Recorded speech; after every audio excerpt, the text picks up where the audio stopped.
কারণের জন্য কিন্তু হাটের দিন কিন্তু চলাচলের কিন্তু প্রায় অনুপযোগী। তেমনটাই কিন্তু আমরা দেখেছি।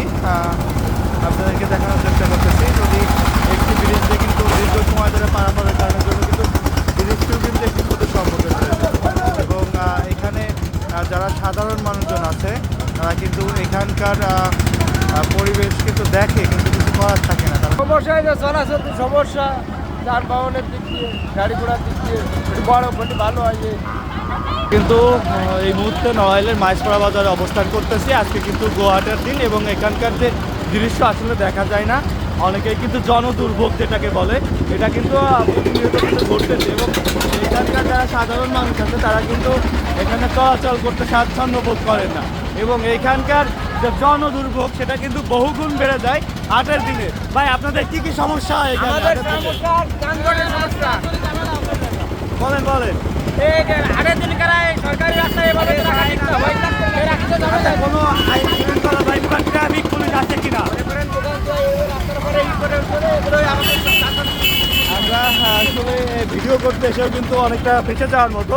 আমরা কিন্তু দেখানোর চেষ্টা করতেছিলাম আইন শৃঙ্খলার যে একটা টিম কিন্তু এখানে কাজ করে।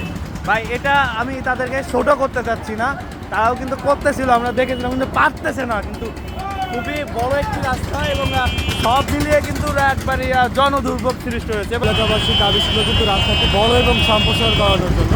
আমরা যদি হাটের দিনের দৃশ্য দেখানো হয়, এটা কিন্তু আজকে শুক্রবার, একদম হাটের দিন। হাটের দিনের যে অবস্থাটা কিন্তু এখান থেকে চলাচল বা করার কিন্তু কোনো পরিস্থিতি আমরা দেখতেছি না।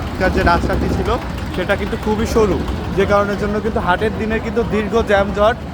মাঝপাড়া বাজারের যে গোহাট আছে সেটার কারণের জন্য কিন্তু এই দীর্ঘ লাইনটি এবং পুরো রাস্তাটি জুড়ে কিন্তু এরকমের কিন্তু উচ্চে পড়া একটা ভিড়। কিন্তু হাটের দিন চলাচল করা কিন্তু কষ্টসাধ্য, যায় না বললেই চলে। তো আমরা দেখলাম যে থেমে থেমে কিন্তু গাড়ি কিন্তু খুবই খারাপ অবস্থা এবং একটাই দাবি তুলেছিল যে রাস্তাটা বড় এবং সম্প্রসার করানোর জন্য।